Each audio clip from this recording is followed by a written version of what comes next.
Welcome to AlphaTalk, where we discuss all things auto. From F&I to industry updates, AlphaTalk is here to keep you in the loop. Welcome to AlphaTalk. Today's guest is Jill Robb. Jill, thank you so much for joining us. Thanks for having me. Yeah, Jill, I'm glad that you agreed to be on the podcast. You may not have, thought when you were coming over from Ireland that this was going to happen. I did not. I appreciate you doing this on being, some jet lag. So you just flew in last night, right? Just flew in last night, yeah. Not much sleep. But, yeah. but I'm here. That's all that matters. So Jill, take a minute and introduce yourself to our listeners. So my name's Jill Robb. I am a fractional CMO and I work right now for a number of different clients, including OttoMoto and DealFI. I have a really varied background, I think is interesting background, I think is the right way of putting it. So I am actually a business owner and have been since 2009. Started off my career in retail. Oh, okay. I like to consider myself a recovering retailer in many ways and for many reasons. But after retail, I got into the e-commerce space. Yeah. And I was in London actually at the time. So I spent 4 years working for an e-commerce company in London on the marketing side of things, which was really interesting. It got me into the tech space. Number one, I was working with in between retailers and developers. And got very into the analytics side of things. And that actually gave me a really good grounding on the numbers, right? So understanding that retailers, they want to see how much return. I mean, every dollar counts for them, right? And they want to see a return on everything. Yeah. And so that was a very good commercial grounding in that sort of marketing space. And then I actually set up my own agency in 2009. Yeah. And I grew it. I merged it into another company. And I then started working with insurance companies, right, and working with banks, and I would have marketed banks on the mortgage products in particular, and for my sins, franchise dealers. Okay. So I've had a bit of variation. Yeah. Now the great thing about that is you see things that work in some industries that other industries or other verticals aren't using yet. Yeah. And it allows a huge amount of sort of cross-population. Yeah. But part of that career, I got a lot of speaking events. I've spoken across Europe. I've spoken in the Middle East at events over there as well. In sort of the commercial side of things, as well as the corporate sort of side of things. So quite a wide, varied space. And I decided about 3.5 years ago that I wanted to kind of start again, get out of that sort of agency side, and really help individual businesses. Right. Because I developed that sort of, I'd really developed on the banking side of things and the fintech side of things. 5 years ago, I was working with a fintech out of Boston. Okay. And that sort of gave me that interest in that space. And so I joined a couple of different boards, one of them being the FinTech Corridor, which is based in Ireland, the only sort of cross-Ireland, north and south, sort of cluster organisation that really helps develop fintechs, and that's insurtechs, any type of fintech, any part of that branch. And that was a space that really interested me because it reminds me of retail. It reminds me of the e-commerce because it's so fast-paced. Yeah. It's the one thing that you don't necessarily get in banking. Yeah. It's a much, much faster pace. And so that's what really kind of attracted me to the space. And what's really given me that breadth of, breadth of experience. Yeah. And not just in the marketing side, because I was running my own business for, almost 20 years. It's the commercial side of things. It's the operations side of things. So right the way across the board, I kind of bring a different perspective. And having had the insight, I guess, living in one country and operating in the US. Yeah. Yes. It's a bit of a cheat code. I love it, and I know we're gonna dive into that too here in a little bit because you do have such a unique perspective of the auto industry in the US. Before we jump into that though, I want to understand. You're kind of the fintech guru. It's really where your passion is, and obviously you've kind of talked about some of the credentials you have in being that thought leader. Mm-hmm. How do you see fintech kind of changing in the auto space specifically? So auto for me is one of those industries that has so much more development to take place, if that makes sense. So there are so many elements within the auto space that is almost untouched. There's still, when I look at it, there's still paper-based things. Oh, yeah. You know, there's still lots of repetition. And there's also triplicate forms. Yes, yes. And in many the ways, paper companies are going to come after you. You know this, right? I know this. I know this.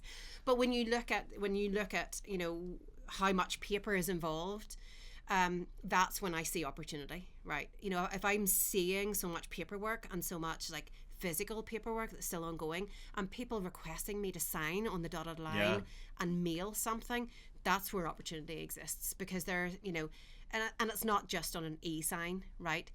If that's happening, that's almost a symptom to other things that are happening underneath. So it's a good indicator actually that, hey, this is potentially ripe for, you know, further development and further innovation.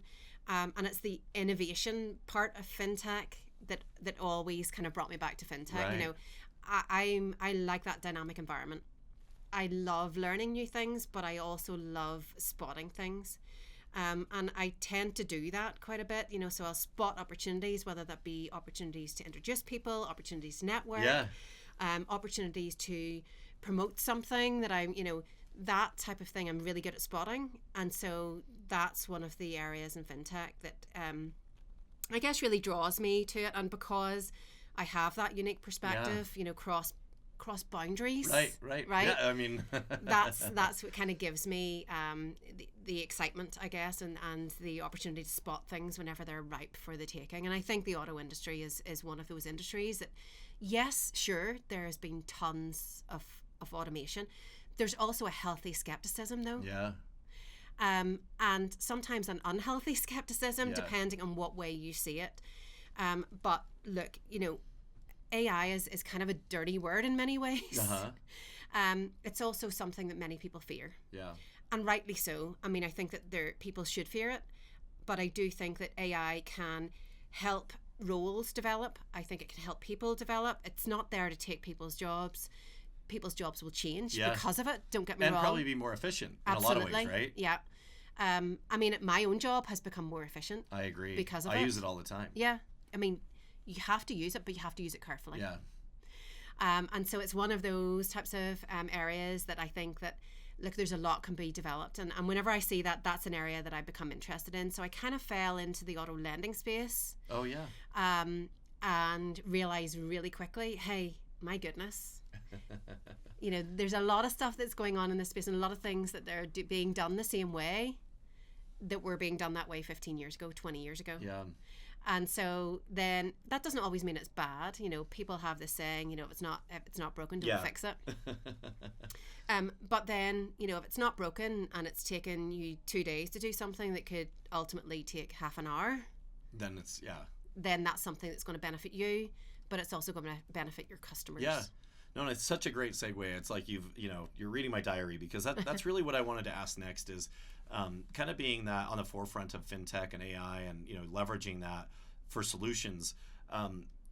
I think that technology for technology's sake is never a good thing. Yeah. I think it has to have an end user benefit. Yeah.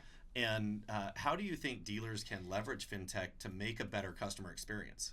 Like, let's say, you know, look, there's a lot of efficiencies, and we talked to, you know, Carol from OttoMoto on a past episode where she was talking a lot about the efficiencies inside of a dealer, which is great for the dealer.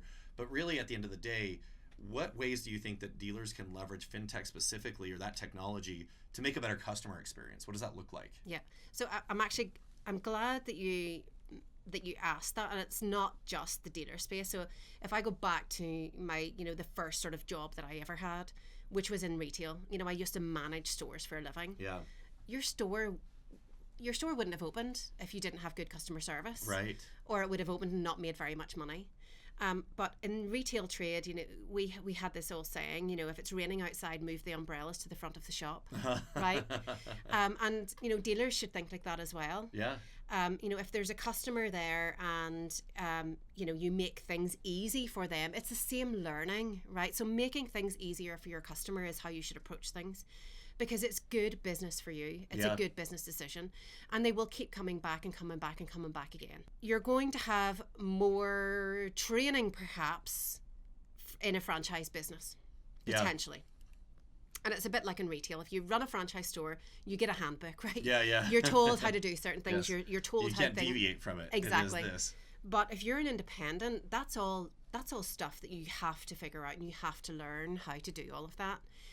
But making sure that you're keeping your customers' needs at the forefront are what's going to help. So, for example, if a customer comes in and you can offer them through technology the opportunity to feel valued, the opportunity to feel like they are the only person in the room with you and that you value their business, plus make that as efficient as possible by not asking them for, pay stubs for the past 12 months and blood from their firstborn child and all. Wait, is that not a normal a requirement? I need to go back and talk to my last finance manager that did my last one.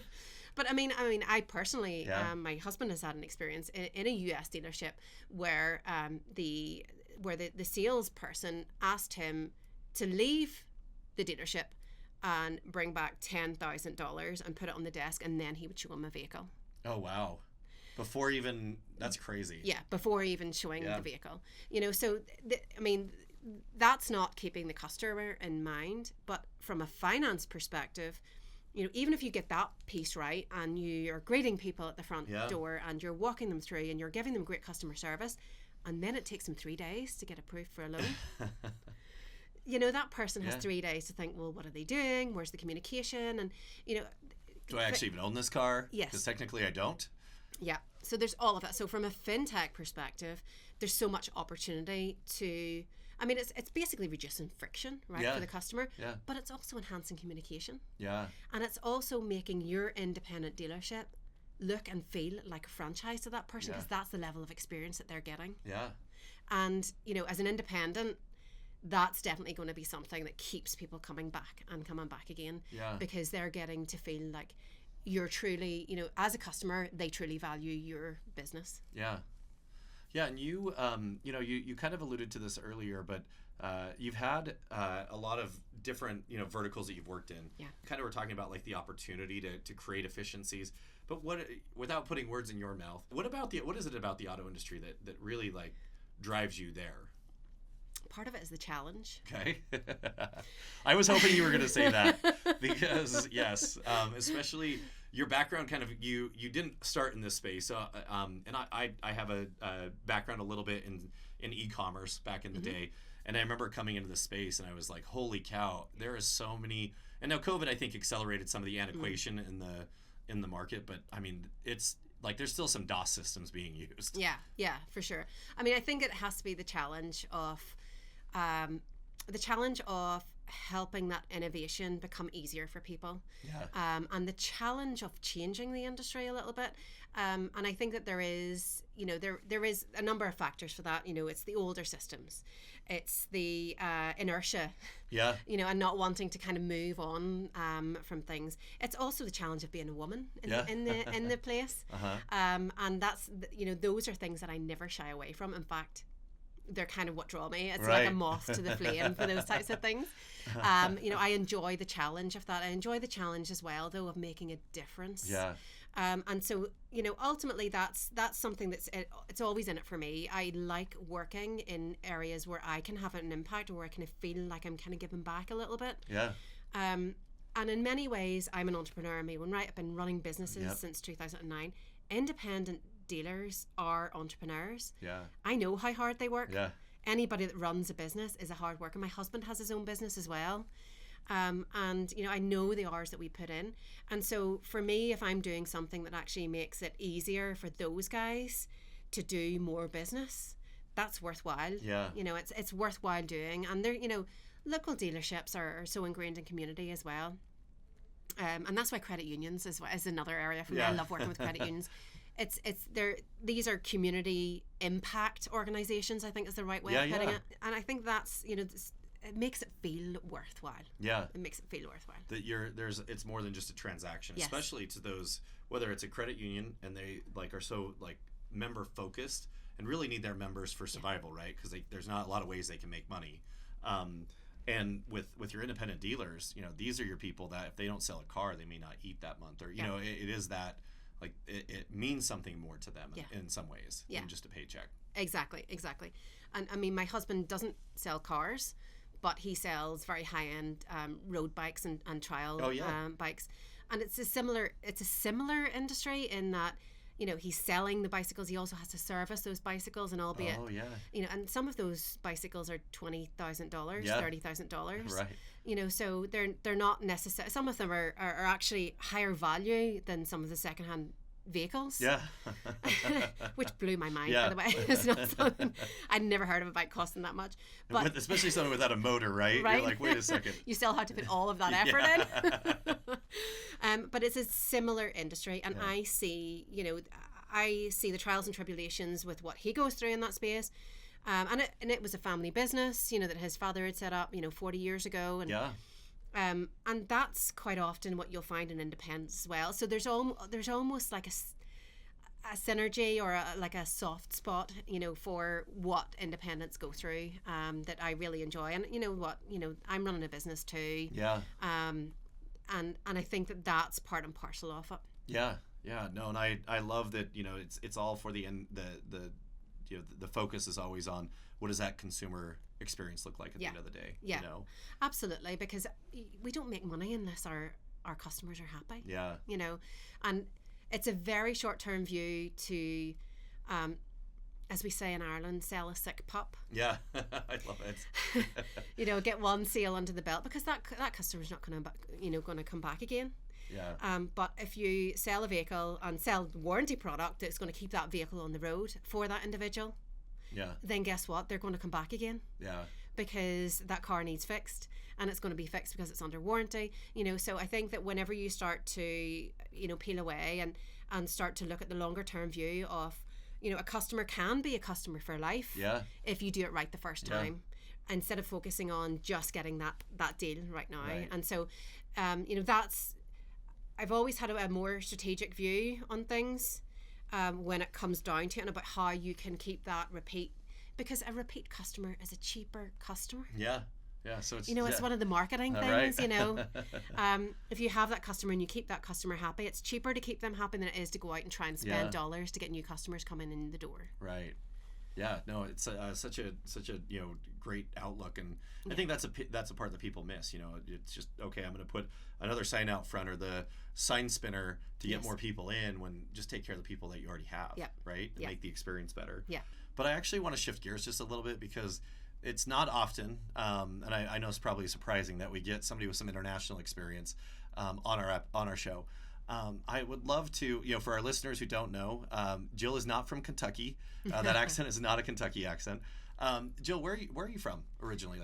So I'm from Northern Ireland, which is I'm from a town called Carrickfergus, just north of Belfast. Okay. So I'm in the part of Ireland that is actually governed by the UK. Oh yeah. So I already straddle the UK and Irish economies. But I also have then a lot of experience in the US, because maybe quite surprisingly, I studied in Delaware. Oh yeah. for because a short as one while. does, right? When you're in As Ireland, one you're does. like, I want to go to Delaware for. That's somebody sold you a bad brochure. They're like, come to the U.S. and go to Delaware. Yeah, well, I was lucky enough to be high performing enough student to have won a scholarship. Oh yeah, okay. So I studied 4 years, part of a sort of international program. At a college in Delaware, a community college in Delaware, Yeah. which was actually bought by Dell State recently. So Very cool. yeah, I'm from that area. That's great. So I'd love to kind of hear a little bit, because I'm curious myself. I have an international business background before I started with Alpha.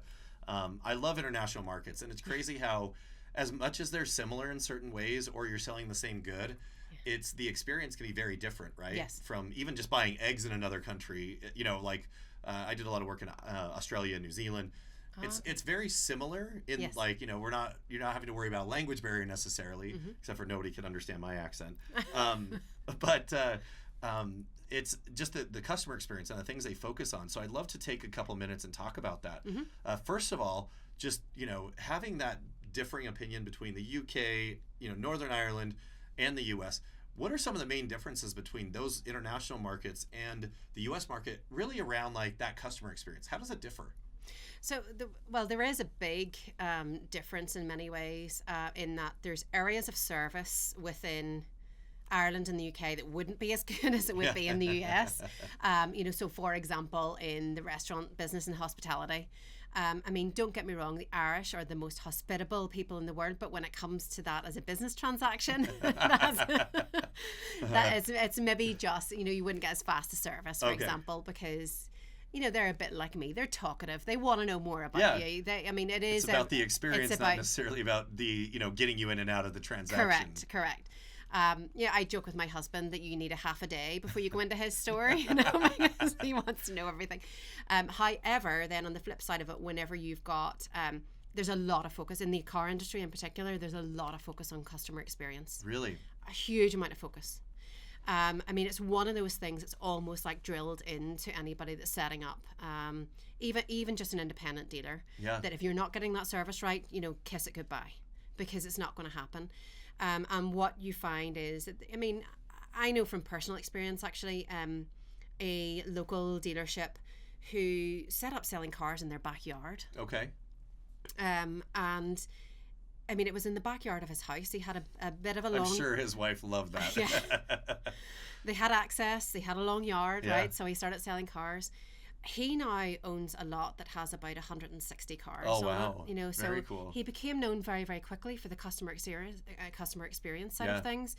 And that's just kind of drilled in, so there, I've heard some horror stories, don't get me wrong, but it's certainly something that, I find that in the car industry, it's really top priority for them, is on that side of things. It's quite different in the lending aspect as well, between the two industries in particular. So there are a number of, I want to call them, there's a number of lenders in the UK that are known for lending in the independent space. Yeah. But it's a very different environment, and it's because of legislation. Yeah. So it doesn't matter where you purchase a vehicle within the UK or Northern Ireland. But I can, for example, I can get on a boat and 2 hours later be in Scotland and purchase a vehicle there, and that lender that works in Scotland will still lend to me even though I live in Northern Ireland. Okay. There's no issue on legislation. Yeah. Okay. And so in fact, the InsurTech space is a good way, is a good example of showing you that, or explaining this. So insurance legislation within the UK, if you sell an insurance product within the UK, it is applicable across all parts of the UK. Oh, okay. So if you're an insurance company operating in London, you can insure somebody living in Northern Ireland. There's no issue with that. Okay. But in the US, you need to have a license for every single state. Yeah. Yes. And so in many ways, actually, the lending aspect of things, and certainly in the insurance space isn't as far ahead in the US as it would be in the UK. Oh, yeah. So it's because of the legislation. So in the UK, we have had comparison websites for 20 years. Oh, really? So we have literally... There's that like transparency in the There's that transparency, yeah. So we have been comparing insurance quotes from insurance companies, and they can be independent insurance agents based in, Newcastle upon Tyne, and you're purchasing their insurance product based in Northern, if you're based in Northern Ireland, it doesn't matter. Yeah. And that's sort of one major difference, is that legal aspect, and the legislation being so sort of open in the UK has really helped accelerate some elements of lending and insurance and InsurTech. And little known fact, but Belfast in Northern Ireland is actually an InsurTech sort of hub. Oh, really? So Allstate Insurance, AfLac, Insurance of America, they all have their R&D departments in Belfast. Oh, really? And in fact, there wasn't buildings large enough in Belfast for Allstate to house their people, because they actually employ more than 2,500 people. Oh, wow. So they just bought land and custom built their own building. So that goes to show the difference, in terms of acceleration of some of the tech. Wait, you're saying legislation isn't always great? Legislation, it depends. So again, like technology for technology's sake, legislation for legislation's sake. Yeah, I think that it's different, right? Yeah. When you have legislation state by state, that rollout is much slower. Yeah. Because you have to then get licenses for each state. And that can then sometimes hold up some of the innovation a little bit, that's been seen. And there's pros and cons. Absolutely, there's pros and cons in that. And open banking would be another example in the banking space. There's open banking in the UK that sometimes is a bit more rigid and strict.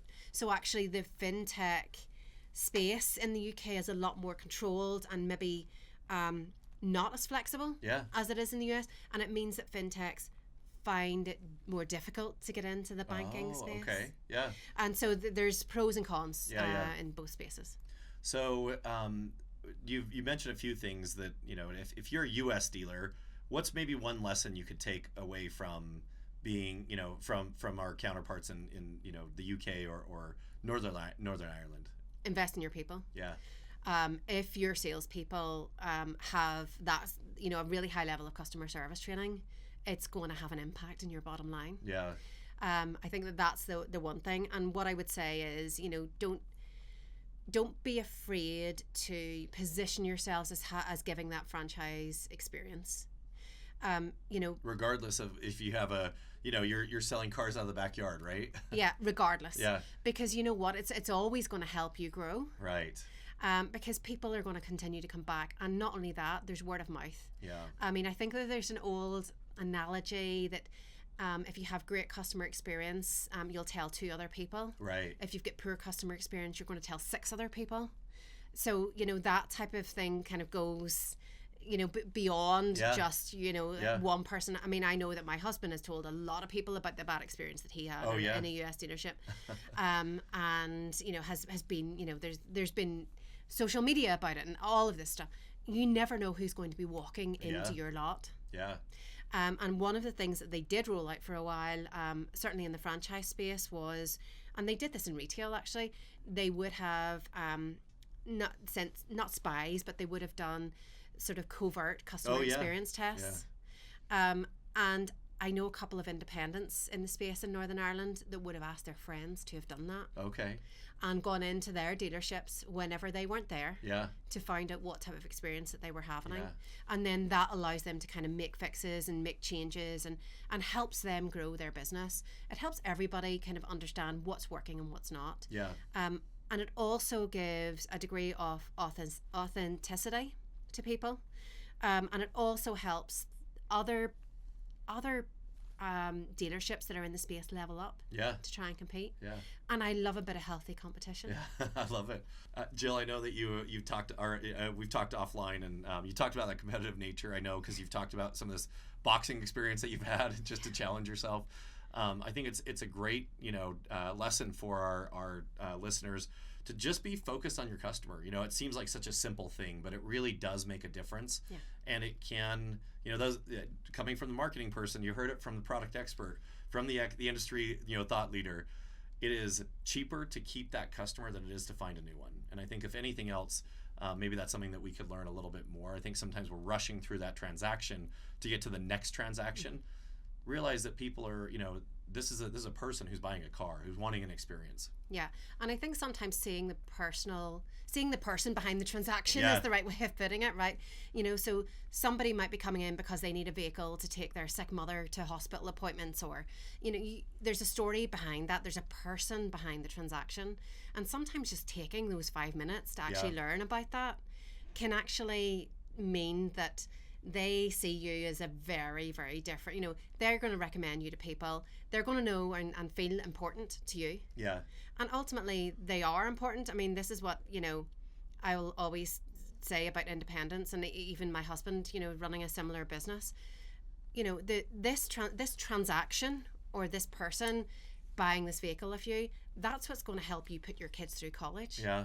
So when you remember that as well, it is tempting to kind of rush through those transactions, but it could be that actually the person that's buying that vehicle needs the vehicle because they need to get their kid to school, and eventually you're going to help get that kid to school, and then they'll get a degree and go through college. Yeah. So it's a circular environment. Yeah, that like butterfly effect, right? Yeah, so I think that that's the key for me. Is just remembering there's a person behind the transaction. Yeah. And making sure that you're making it personal to them. They'll always remember the treatment they got. People remember how you make them feel. Yeah, yeah. I know that there's a dealership that I go to, and I know how they make me feel, and that I feel that they're genuine. They're genuine. That they have time with me. Even the finance person has time with me. Every person that I know. I mean, they remember your first name. It's all of this stuff. They remember what sports my sons play. Right. those little things make you feel like you have a genuine relationship with that person, and that they are genuinely going to assist you with something that's right for you, getting you the vehicle that's right for you, not just selling you whatever they need rid of. Yeah. Right? So that's something that customers will remember. And I think that the more you remember that as a dealer, the more you're going to sell. Yeah. Yeah, well, it's been a pleasure having you on. I think I was talking to Trevor, our producer. We'd love to do an international episode, right? I think that's what we're going to do. We'll hopefully shoot another episode with you, but we'll do it in Ireland this next time, Northern Ireland. Fantastic. And I think it'll give us some good insight on how those dealer experiences are happening there. No, thank you so much for taking the time, especially after such a long flight. I would love to have you on again as a guest. And great insight on really just kind of the basics is what we say, but I think sometimes we lose that in the U.S. transaction. That is the most important thing, and from somebody who's not only a thought leader in the fintech space, but also really in the marketing of the software and the technology and the fintech that you're selling. So yeah, as you say, it's not technology for technology's sake. Yeah. If the technology is going to help improve that customer experience, then it's worthwhile doing. Well, we appreciate you being on, Jill, and we'd love to have you back on again. I'm absolutely delighted to be back. Thank you. AlphaTalk is an Alpha Warranty Services production. Learn more at alphawarranty.com.